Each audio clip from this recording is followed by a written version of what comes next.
चाकू ली हुई थी। मैं सोचा ये चाकू क्यों ली है, अगर टच करोगे हम तुमको मार देंगे। अमन था, वो कह रहा था सर कि मेरे पास 15 दोस्त है, मैं उस लड़के को मरवा दूंगा।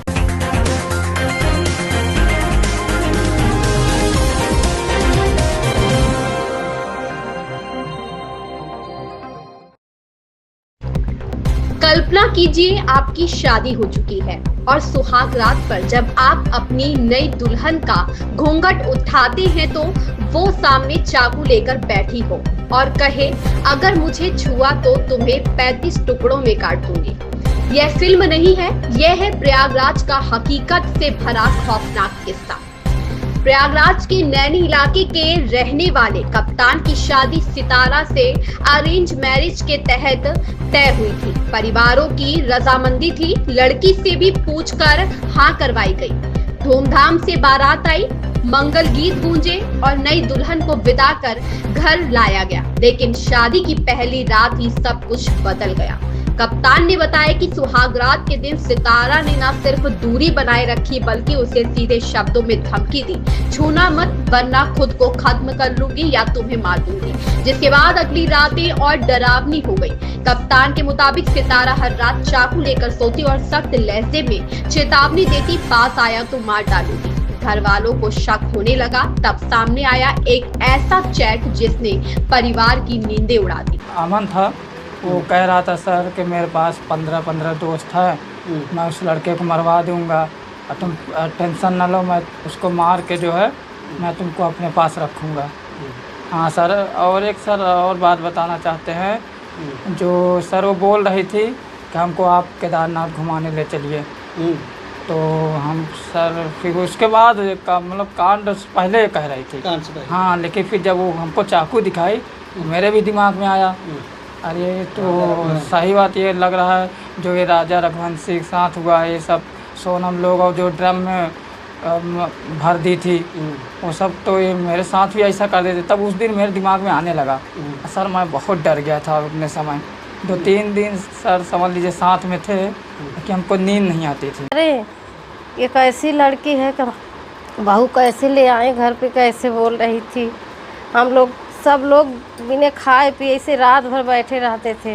उनके माँ बाप के तब बुलाएं, उन लोग भी डांटे डपटे उनको, वो किसी की बात नहीं मान रही थी।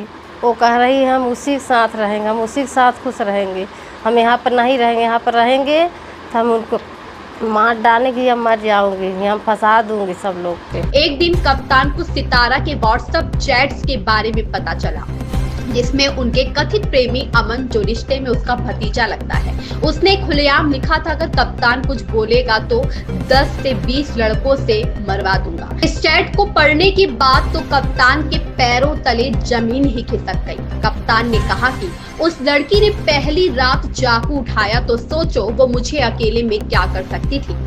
इस खुलासे के बाद कप्तान और उसके परिवार ने सितारा के घर वालों से बात की, जहां दोनों पक्षों ने पुलिस के पास जाने की बजाय समझौता कर लिया, जिसमें यह तय किया गया कि सितारा अपने पति के साथ सामान्य तरीके से जीवन बिताएगी। जिसके बाद सितारा दोबारा ससुराल लौट गई। लेकिन यह समझौता कप्तान के लिए केवल 4 दिन की चांदनी साबित हुआ।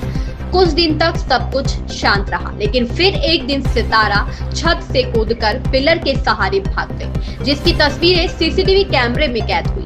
कप्तान की मां आज भी उस रात को याद करके रो पड़ती है। वो कहती है अगर मेरे बेटे को कुछ हो जाता तो मैं कैसे जीती। कप्तान खुद कहता है अब शादी शब्द से डर लगता है, अपने ही घर में अजनबी बन गया था। 3 रातों तक मैं कोने में बैठा थर थर कांपता रहा था। अब कप्तान और उसका परिवार पुलिस से न्याय की गुहार लगा रहे हैं। उनका सीधा सवाल है अगर शादी सहमति से हुई थी तो फिर यह धोखा क्यों। हालांकि सितारा के घर वाले पूरी तरह से चुप है, पर बड़ा सवाल क्या कप्तान को मिलेगा न्याय, क्या कभी खुलेगा सितारा का राज। क्या आप भी मानते हैं कि यह सिर्फ धोखा नहीं, एक सोची समझी साजिश थी। अपनी राय हमें कमेंट बॉक्स में बताएं और ऐसी ही सच्ची लेकिन दिल दहला देने वाली घटनाओं के लिए चैनल को सब्सक्राइब करें। मासरी निषाद जो कि लड़के के पिता हैं, उनके द्वारा थाना नैनी पे एक सूचना दी गई। सूचना के साथ उन्होंने 2 सुलहनामा और समझौतानामा भी उपलब्ध कराया। जो उन्होंने सूचना दी उसके अनुसार 29 अप्रैल 2025 को इनके लड़के की शादी करसना के डीहा गांव की एक लड़की से हुई और शादी के 3-4 दिनों बाद लड़की ने ससुराल वालों को बताया कि उनका किसी और से प्रेम प्रसंग है और वो वहीं रहना चाहती हैं, जिसके पश्चात लड़के के परिजनों तथा लड़की के परिजनों के मध्य में एक सुलहनामा हुआ, जिसके पश्चात लड़की अपने मायके चली गई।